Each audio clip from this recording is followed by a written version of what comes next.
Hey, this is Randy Velker with Technophobics Anonymous. We're going to be talking a little bit now about passwords. Passwords are security words that you're going to be putting in when you go to different websites that allow you to get in and nobody else. A lot of times there'll be two things that they ask for at the website. They'll ask for a username, which is sometimes your email address, because that's unique. Nobody else has your same email address as well. And then they'll also ask you for a password, just to make sure that you are who you say you are. And now this is for your own benefit. Other people are not going to be able to impersonate you and jump in there, for instance, and go to your bank account or to go to Amazon.com and order things using your credit card, or go to... so passwords are fairly important. A couple things we need to remember about passwords. You don't ever want to give your passwords to other people, right? They are your unique password, and you want to make sure that nobody else finds out about them. So don't type them while other people are watching. Right? It's one of the main things. You just don't want people to know what your password is. If the computer asks you, do you want to save your password?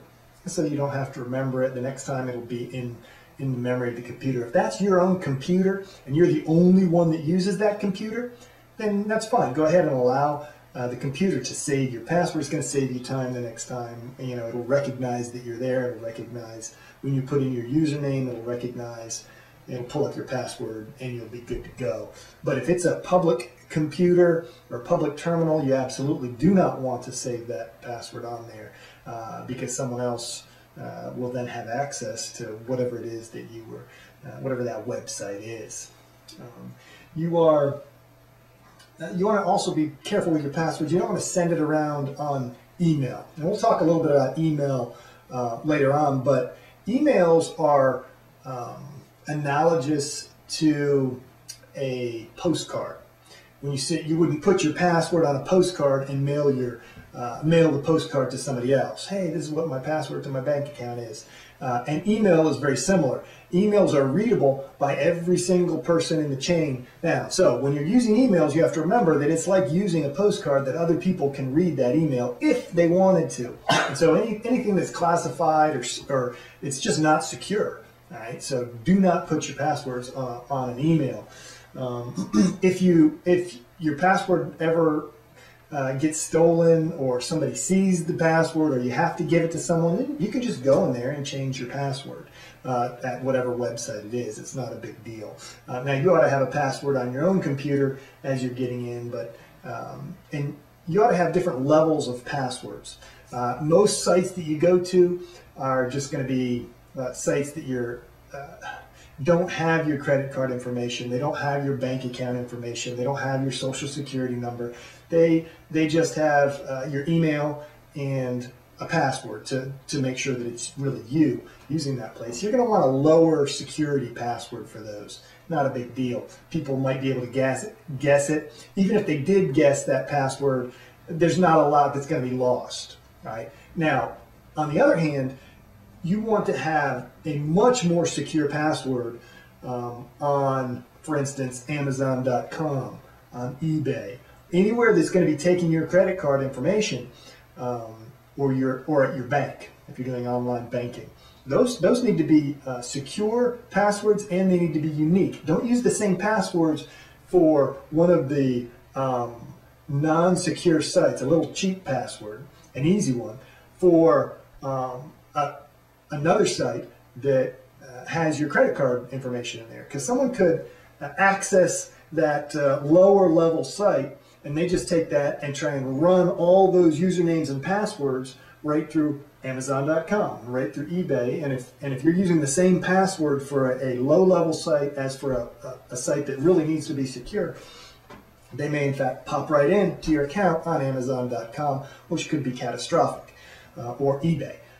Any of those. So you need to have different levels of security for passwords. You might have the same password for all the little cheap sites that you go to that you're not putting in your personal financial information. But when you're talking about one of the other sites where you're putting in secure information that needs to be secured, you need to have a very secure password, and you need to be able, you need to have a unique password for each different place. Now, this is like your bank account information. All right, some people will say never write it down anywhere.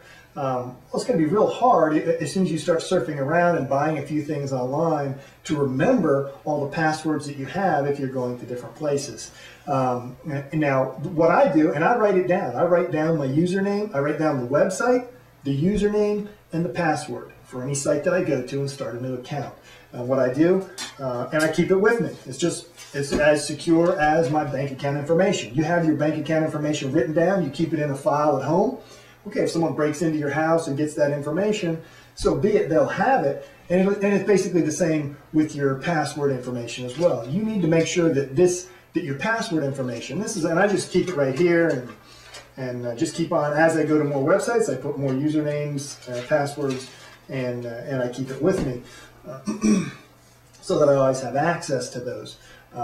But it's the same as I would do with my personal financial bank account information as well. I'm not going to give people access to those. Now the high level security, what you want to do is you want to come up with a password that is not easily guessable. Right? This is for the more secure password. And what you need to do is you need to come up with a phrase in your mind that you like, whatever it is. Hopefully it's at least 8 words long. For instance, something like, when in the course of human events. It's an easily rememberable phrase. And what you'll do is you'll take the first letter of each one of those words, and that will form your password. So your password would be something like WITCOHE, when in the course of human events. Okay, so you're going to go at least 8 letters long, but it would be very difficult for somebody to try and guess that password. Now, you know, and to be able to easily remember it in your mind, it'd be very hard for someone to try and guess that password. Now, if you write it down and somebody steals your passwords, you're going to have to go in and change those passwords. You're going to have to do that. But that's an easy way to get a fairly secure password simply by that is also easy to remember. Now, the other thing you can do is you can do when in the course of human events, so, you know, WITCOHE,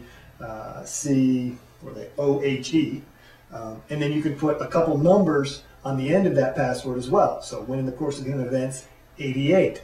Right? So now that's making it even a little bit more secure. You have alphabet letters and you have numbers together.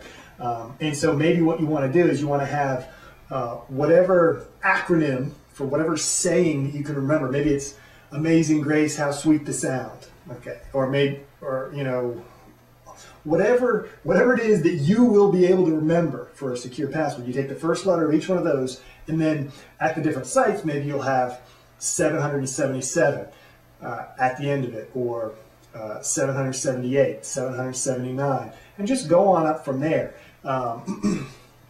It'd be very difficult for someone to guess a password along those lines. That's the kind of password that could be used as a high security password, but at the same time, it'd be very easy to remember for you. Remember, passwords are like, they say they're like underwear. Okay, you change them often. Okay, you keep them hidden, and you don't share them with your friends. Okay, so we'll see you next time.